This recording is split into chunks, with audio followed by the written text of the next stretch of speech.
दोस्तों, आने वाले एपिसोड में मंगल लक्ष्मी का ऑन स्क्रीन और ऑफ स्क्रीन ड्रामा दोनों ही इतना मजेदार और अनोखा है कि आप इसे देखकर हंसते हंसते पागल हो जाएंगे।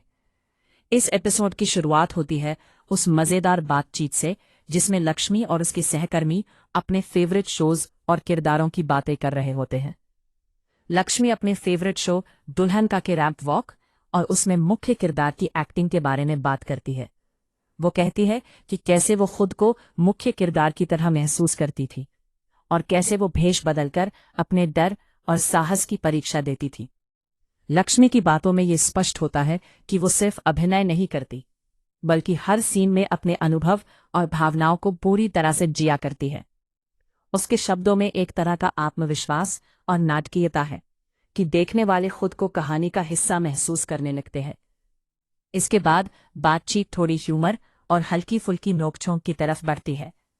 लक्ष्मी खुद को इतना बढ़िया मानती है कि कहती है, मैं इतनी अच्छी हूं कि कोई एक्टिंग की जरूरत नहीं, सब एकदम सच था। जोर देती है कि उसका अनुभव इतना वास्तविक और नेचुरल था कि दर्शक और सहकर्मी दोनों ही उसके प्रदर्शन की तारीफ किए बिना रह नहीं सकते।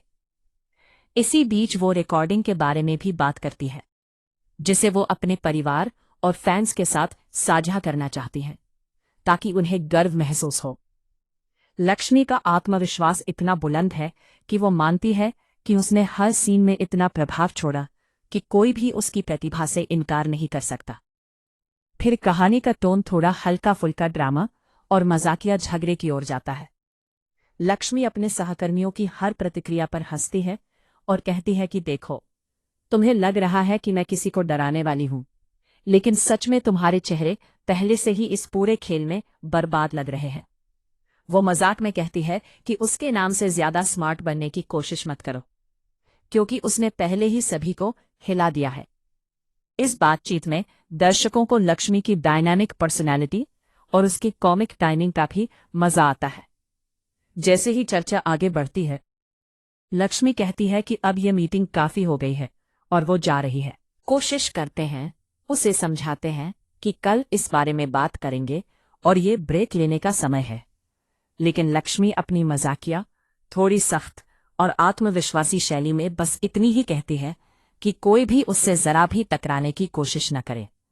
वो मीटिंग से बाहर चली जाती है, लेकिन उसका प्रभाव और उसकी बातों का असर अभी भी सभी के मन और दिल में गूंज रहा होता है। इस पूरे एपिसोड में दर्शक देखेंगे कि कैसे लक्ष्मी की पर्सनालिटी, उसका आत्मविश्वास और उसकी ह्यूमरफुल बातचीत कहानी में हलचल लाती है। उसके शब्दों में आत्म-मूल्यांकन, मजाक, थोड़ी नाराजगी और अपने आप में गर्व सब कुछ मिलता है। ये एपिसोड सिर्फ कहानी का हिस्सा नहीं है, बल्कि ये दर्शकों को यह महसूस कराता है कि कैसे एक मजबूत और रंगीन किरदार अपनी मौजूदगी से माहौल बदल सकता है। हर संवाद, हर हाव भाव और हर मजेदार नोक-झोंक ने इस एपिसोड को मनोरंजन और ड्रामा का परफेक्ट मिश्रण बना दिया है। इस एपिसोड के माध्यम से यह भी दिखाया गया है कि लक्ष्मी केवल अभिनय नहीं करती, बल्कि वो खुद अपने अनुभव और वास्तविक भावनाओं को कैमरे पर जीवंत कर देती है। हंसाती है, चौंकाती है और कभी-कभी सोचने पर मजबूर भी कर देती है कि किस तरह उसकी हरकतों और शब्दों में सच्चाई और आत्मविश्वास झलकता है। यही कारण है कि ये एपिसोड न केवल मजेदार है, बल्कि दर्शकों के लिए भावनाओं, कॉमिक टाइमिंग और नाटकीयता का एक संपूर्ण पैकेज बनकर आता है। ये पूरा एपिसोड दिखाता है कि कैसे लक्ष्मी अपने आत्मविश्वास, अपनी बुद्धिमत्ता और अपने ह्यूमर के जरिए माहौल बदल देती है और अपने सहकर्मियों और दर्शकों पर गहरा प्रभाव छोड़ती है। यही वजह है कि ये एपिसोड मंगल लक्ष्मी के सबसे यादगार और चर्चित एपिसोड्स में से एक बन गया है।